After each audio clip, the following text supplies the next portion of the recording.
The front page of the West Australian, not a big mask. Premiers call for patience as some virus limits to remain.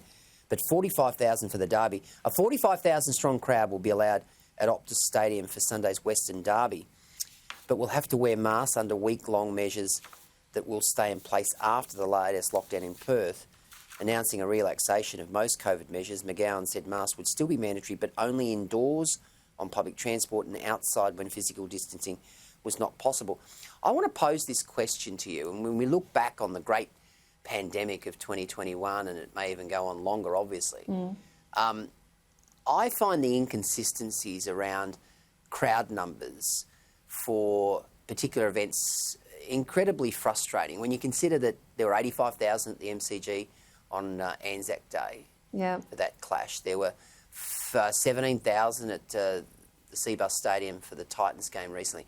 You can't get 1,500 to a rock concert. And guess what? When Guns N' Roses come to the Gold Coast in November, the crowd are being told that they cannot get on their feet. Can you imagine Axl Rose out front belting out Sweet Child of Mine and everyone sitting there like mute, imbeciles,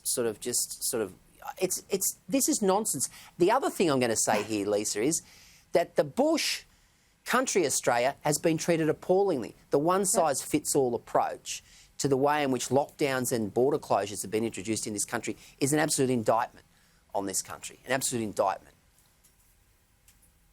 Well, there's a number of things. So, one, you're talking about the rock concert and you're having to sit there like a good, boring person and not sort of tap your feet and not sing along. Well, remember there was the edict that came out that school swing carnivals that were held, you couldn't do the school chants and you couldn't, cheer and encourage your school friends to do well in the race. So you're absolutely correct.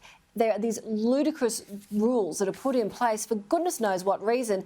And I think the shining example of that, and it's a bad example, was, as you say, on Anzac Day in Western Australia, when you saw that one former officer, who went, look, you know what, stuff you, and went out there and walked alone through the street because he wanted to honour Anzac Day. And then you had in Victoria, that poor older veteran who was stuck on the other side of the fence, whoever that photographer was that took that really powerful image. You know the one I'm talking about, where he was behind he couldn't get into the cenotaph because he didn't make the cut for the 1,400 people who were allowed in there, but forget the 85,000 that could go to the MCG. And here's this poor veteran stuck.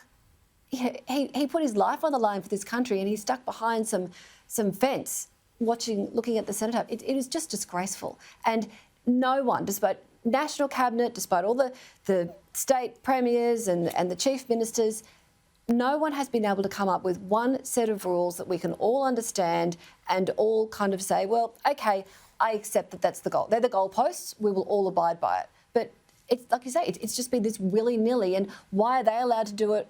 Why aren't we? And it started right in the very beginning when it came down to who was allowed to come in and where were they allowed to quarantine. Because if you had money, if you're a movie star, remember, it was all special treatment. And right, more than 12 months on, we're still sitting here with rules that are all over the place. And Lisa, the tragedy of all of this is that many businesses have gone to the wall as a result of these draconian lockdowns. And it is a perfect example.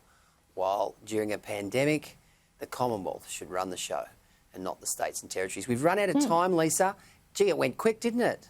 It was fast. It went really fast. Very fast.